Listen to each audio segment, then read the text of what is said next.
Welcome back. The Last of Us 2 came out and a lot of people have a lot of different opinions about it. I'm not going to play the game, but I have watched all the cutscenes and I do enjoy other people's opinions on the matter. But one video I was most frustrated with was this one by a guy called Cosmonaut Veriaty Hour, and that's the one I'm going to discuss in this video. His first 6-minute Cosmonaut talks mainly about the gameplay, and since I haven't played the game, I can't say anything about it. It's when he talks about the story where I start to disagree with him. Duh. But my annoyance is mostly at the fact that people are mad at the wrong things in this game. A lot of people are just mad at the fact that Joel dies. Okay, so I think that here he's actually kind of downplaying what people are really mad about. I mean, if they're only mad about the fact that Joel dies, then I guess he's in the right. But most frustration I've seen are from people complaining the way that he died, not just thematically, but also game-wise. He is the person you played as through the whole first game, and now you don't play as him anymore. And I believe people are allowed to be frustrated with that. But people really, genuinely think that Joel was the hero of the first game. People played that game and watched the ending and thought to themselves, wow, Joel saved his daughter from those bad doctors. What a hero. I don't think people are actually thinking that. You're just creating a straw man. I had people in my chat saying that his death was unfair because they brutally murdered, and I quote, a beloved character. Okay, so this part is hurting my brain, because there are so many things that could have actually been said here. Let me explain. This is an argument that should not be taken seriously. It was unfair to be brutally killed because he is a beloved character is a bad argument. It was unfair means based on his actions it was not deserving. Beloved is an adjective describing how others view you, not necessarily how you act. There are a lot of terrible people who were beloved during their times of tyranny. So now he has me thinking that either one person made this argument and he decided to argue against it, or he badly summarized what a whole lot of other people were arguing against. Joel is not a fucking beloved character. Winnie the Pooh is a beloved character. Joel is a violent anti-hero. So here he ends up arguing against Joel being beloved, like someone said he's altruistic or ethical. And I'm pretty sure I haven't heard anyone say that. And if he's actually talking about beloved, I mean, who is he to decide if Joel is beloved or not? There are some fictional characters out there who have done some terrible things but are still beloved by the audience. There are scenes in the first game where he murders people just because he wants to. Every scene Joel kills in is because of some tactical reason, not because he wanted the thrill of killing someone, like you're describing right now. I think a lot of people wrongfully believe that this is a story about how you have to protect your loved ones no matter the cost. Joel saves Ellie because he desperately does not want to lose another daughter. Yes, that was kind of obvious. I think people got that. For the rest, Cosmonaut explains the consequences of Joel's actions and what it actually meant for him, and yes, I agree with that. Then he explains what consequences Joel's death has on the people in that world, and he ends it with... It's handled wonderfully. You better explain that, sir. But people are mad. They're mad because you don't kill Abby and get revenge in the end, and I cannot understand that at all. Really? Because it seems straightforward to me. People like Joel. Joel gets killed. People want to take revenge on the person that killed Joel.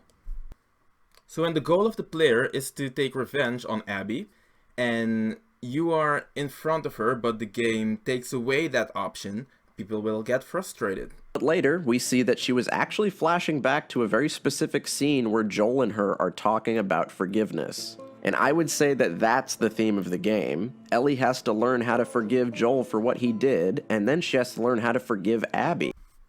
No, Ellie did not forgive Abby. She let her go, which I believe is something different. The people in the story are consumed by revenge, and the message is to let it go. That is not the same as forgiving someone. I don't see Ellie chasing Abby again just to talk.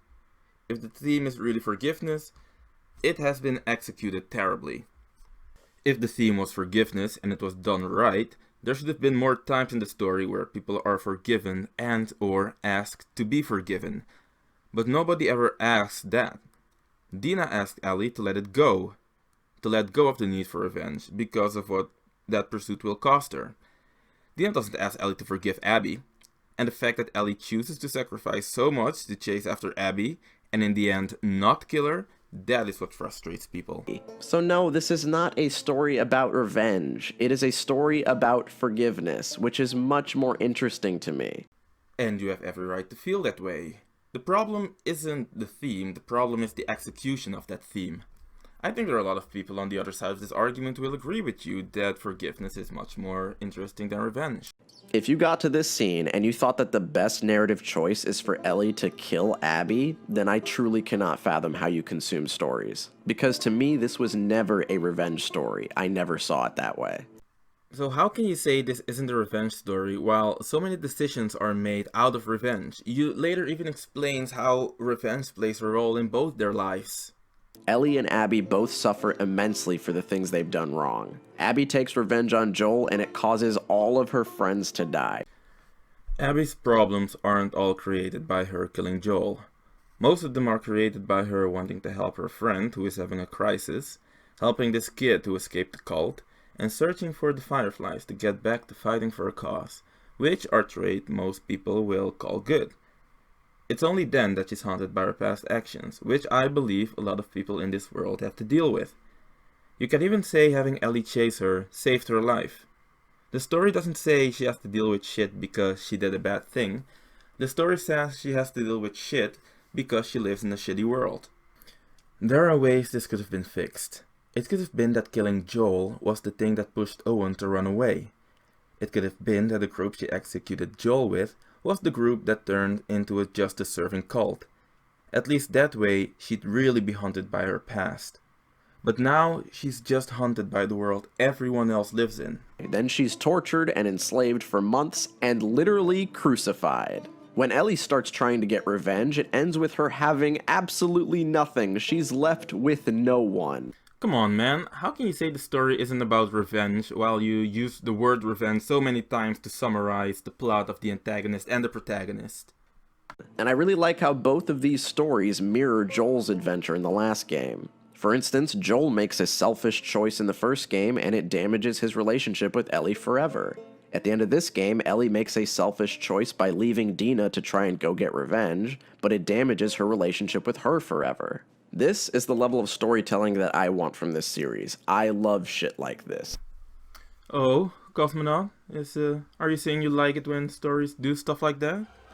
When they mirror the story? When it rhymes like poetry? Is that what you're saying? Huh?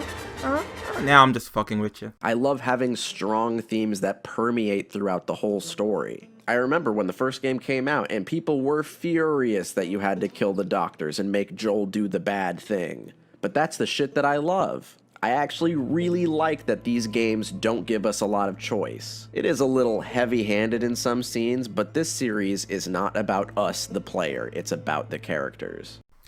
Let me give you my experience with the first game and killing the doctor. I remember being really mad at every one of the Fireflies when I went to save Ellie. And when I killed the doctor, I believed that was what I was supposed to feel and what I should want to do. If someone wants to tell a story through a video game, I think the player should at least agree with most of what the character is doing. Create an environment where you would also want to act in that way. If you want to create a regret in an action, at least present the action in a way where the player really wants to do it, and later explain what the problem with that action was. If a character doesn't do what you want them to do, and most people experience the same, then you told this first-person experience in a bad way. If Ellie gets attacked by a dog and almost dies, she will kill the dog to survive. You don't get to spare the dog because Ellie wouldn't spare the dog. You see, here you're given an ultimatum. It's either die or kill the dog. And I think most people will choose to kill the dog. We as an audience have become far too comfortable with the idea that our choices are the one thing that matter in video games. Look, people enjoy making choices and having their story have consequences because that helps with the immersions. And players enjoy that. If there are no huge choices to be made by the player, maybe a video game isn't the best medium to tell the story. I know that there are a lot of games that have this problem, even the first Last of Us. But if it comes to choices that are so different from what most people will do, it causes a disconnect. Some games really benefit from taking choice away from the player to contextualize the character's role in that world. If you were allowed to do a pacifism run of this game, then this scene would be absolutely ridiculous. This is similar to a problem that I have with Metal Gear Solid 5. In that game, you are playing as a bad person. However, you can go the whole game without killing anybody, but at the same time, the game is still going to treat you like a bad person. So there's kind of a disconnect. I'm not doing bad things in the gameplay, but the story doesn't really care. So you just described a disconnect from player to world, and you say that the solution is to force choices on player, which in my opinion causes a disconnection between player and character. I don't think your solution solves all the problems, it just moves it to another place. But being mad and furious because a game makes you do evil things is really stupid. The biggest meme about this game right now is, "Don't you feel bad?" And I think this is kind of silly. At this point I'm thinking he doesn't even know what other people are dissatisfied about. But this sentiment is also really silly to me because the first game was just as miserable and it also made you do bad shit against your will. So shouldn't that be proof that that is not the problem with the second game? For the next part, Cosmonaut talks about the issues he had with the pacing of this game, and yeah, mostly I agree with him. This death is not done for shock value, it motivates the entire plot. A shock value death is one that we forget about immediately. A shock value death is one that shocks you, even if it motivates the rest of the story. I just hate so much when people call a story bad when it kills a main character. It just doesn't make sense to me, man. Because people will argue that it was done poorly. Nobody was complaining about Game of Thrones because main characters died. They started complaining when it started to suck. It feels like The Last Jedi all over again. Which, unlike Last of Us 2, I can say with certainty was done poorly.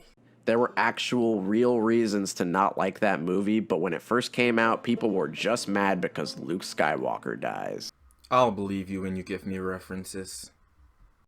In his next part, Cosmonaut gives kind of a mental experiment to see how he would react if the order of the stories told were reversed. And I think there are a few errors in this method. The year is 2013, and The Last of Us 1 has just come out. It features a doctor and his daughter in a post-apocalyptic world. I see where he's going with this, and I do believe that if they told their story first, you would have been able to connect more with Abby and her dad. Here are some problems I have with that though. At the beginning of their first scene, Abby's father seems quite optimistic and hopeful. It's a miserable world, and Joel has a miserable life. I completely understand how he got to that situation. I will need to get a whole lot of story as a reason to why this doctor is as optimistic as he is. Or did they just make him that way to make us feel worse for killing him?